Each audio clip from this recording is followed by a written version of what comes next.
Hello to all my friends out there. This video is how to get through tough times.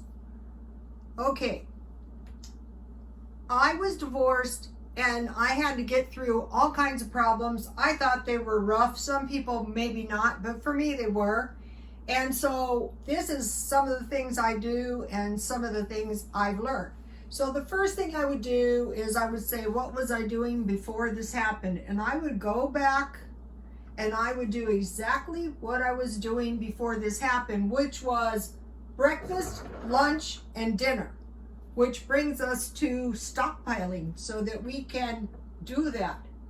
And now we need to add shelter and heat because it's getting very, very dangerous. So I would just, and then I would try to work. And if I was laid off, I would do everything I could to find a job. This day, if you can't find a job, you have to get social services immediately. That's what they expect you to do. Okay, I'm drinking some tea. So I want to show you, I keep saying, oh, I'm eating my freezer down. So I have been eating my freezer down since the first of the year, and I want to show you, if I can get in here, what is in here. Okay, one of the things is chicken, and I bought this chicken, but I also have some other chicken. So if I pile my freezer full of chicken when it's cheap, then I can eat it down. I have bacon ends, and I buy them in a big package, and then I divide them up into about 1 pound packages.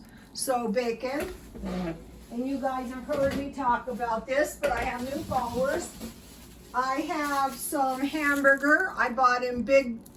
After it's been in the freezer for a while, it doesn't look too great, but when you thaw it out, it is fine. I have some pork chops.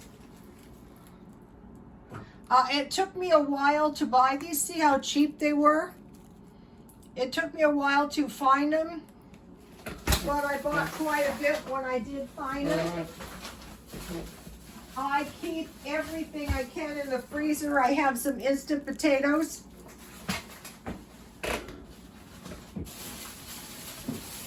I have a lot of bread, all different kinds. You're not going to starve if you have bread. I have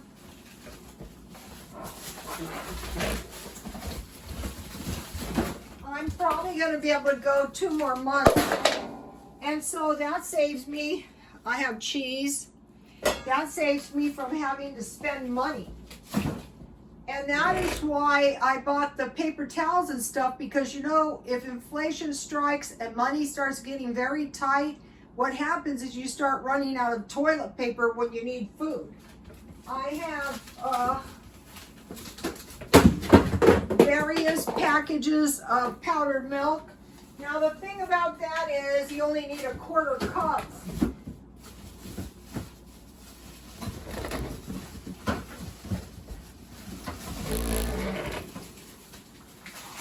I have steaks, different steaks that I bought really, really cheap.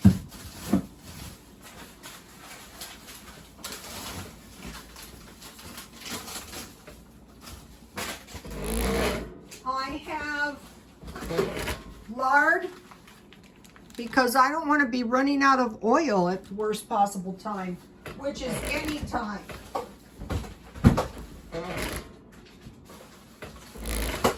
I have some raisins.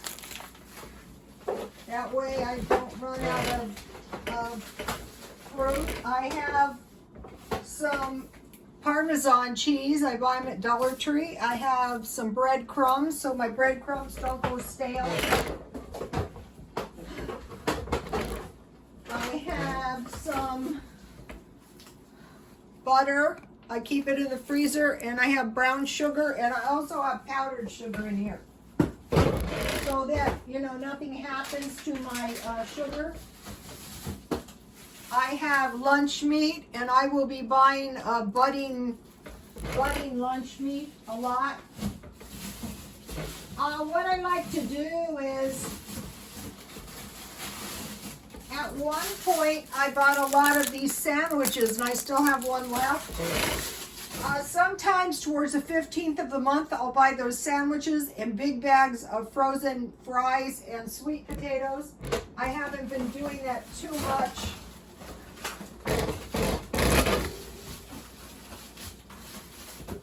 I have fish sticks, and you know, I could make macaroni and cheese.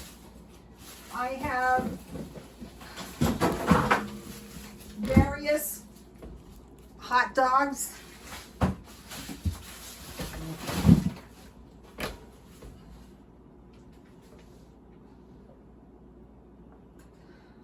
I think that's about all I wanted to show you guys.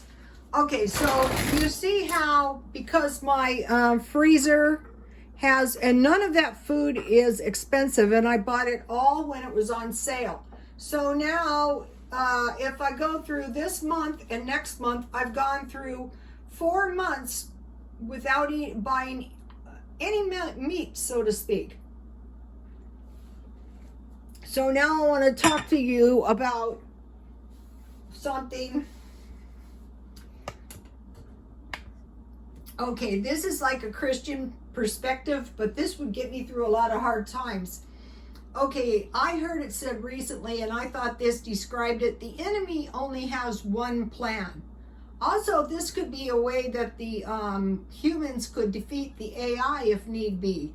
Okay, the plan of our enemy, or the devil, call it evil forces, or the lower realm, whatever you want to call it, is to rob, kill, and destroy. And so you can be caught in situations where you could be robbed of your job. I'm thinking about all those people who thought my job wasn't important now that they don't have a job. You could be robbed of your dwelling.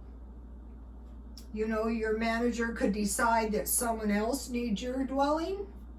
You could be robbed of your money. You could be robbed of your home equity. You could lose all your money in the stocks. That's why you should always diversify. How various, somebody could break into your house and rob you. And then to kill, you know, that's apparent. Someone might try to kill us in various ways. And to destroy, just destroy everything. So now you go, so what in the world can one do?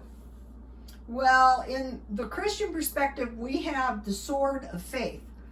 And faith is very powerful, because behind the faith is God. So you're not just like, I'm faithful. Faithful to what? Well, I'm faithful to God, that my help is near and present. So what you do, you realize that your sword can defend you, or your sword can attack your enemy, right?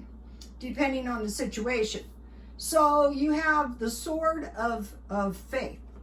Also, you know, since you know your enemy wants to rob, kill, and destroy you, you're always on the lookout for how this could happen to you. That's why you do the prepping.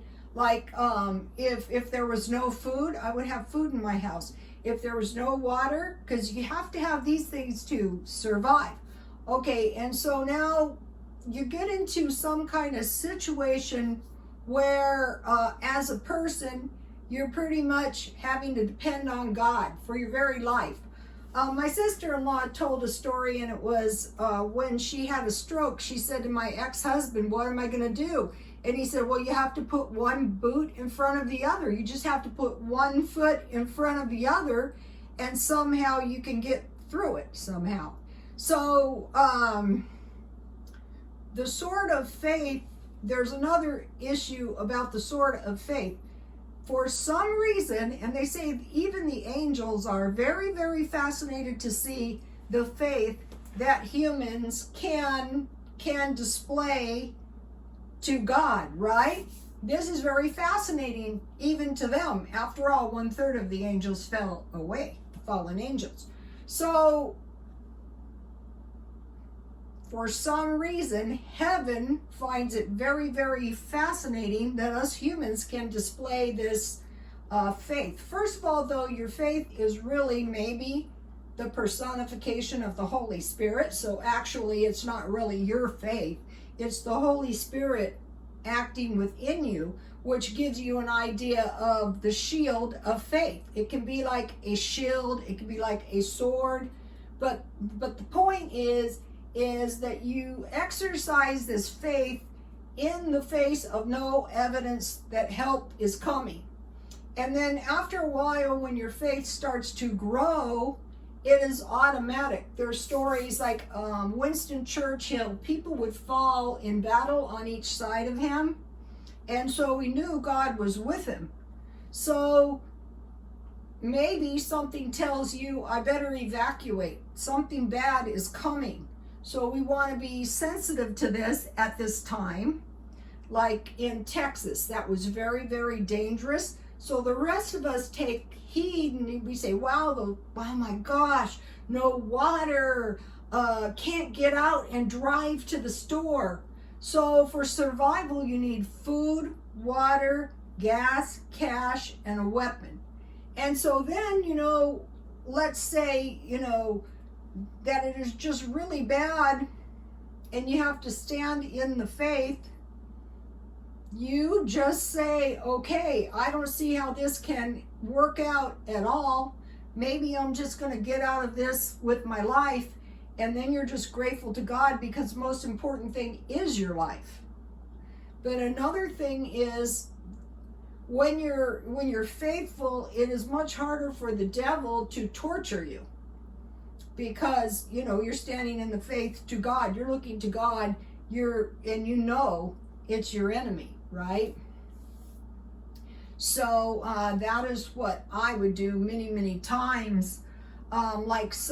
There were times where in my life I would display superhuman strength, and I knew it.